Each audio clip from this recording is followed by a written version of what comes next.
Fox News' Camille Mary has been working this story all day. Camille, what's the latest?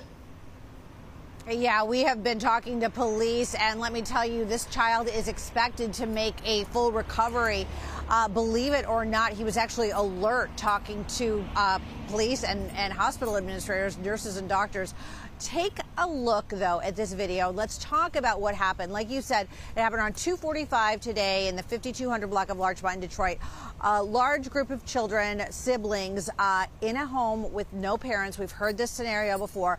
The 9-year-old knows where the gun is. He said his older brother, who is 17 or 20, they're trying to determine his exact age, showed him where the gun was. So 9-year-old boy goes to take the 4-year-old brother and to say, hey, here's the gun, gets it out, starts playing with it. As you can imagine, you know what happens next. He shoots the 4-year-old in the face. Now police trying to determine who is at fault as far as who did this gun belong to. They say it's registered to somebody in Southfield. And as far as what responsibility the parents have. The gun was not secured. There were no parents home. There were teenagers, though, there. I know there was a 17-year-old girl there. She could have been babysitting. Obviously, many people babysitting at that age, but still a lot of unanswered questions right now. And take a listen to what Assistant Chief Charles Fitzgerald had to say earlier today.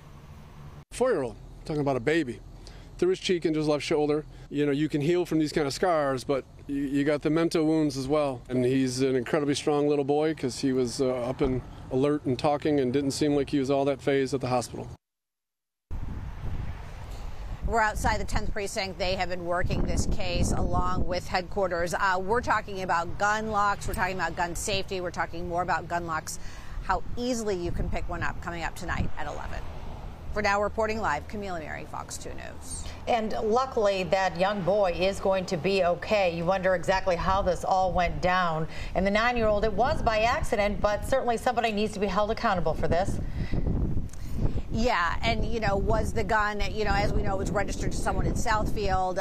You know, they're just trying to sort everything out.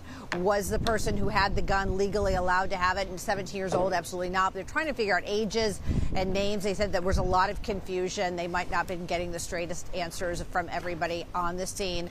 So they've got a lot to work through. One other point I want to make, though, too, that I talked to neighbors about this 4-year-old little boy, and they got a big smile on their face when they found out who it was. They said he is an absolute spitfire. They said he is one tough cookie, and they said no doubt he will pull through this one. Right. Now, one thing people can agree on, though, lock up your guns because you don't want something like this happening to another young child.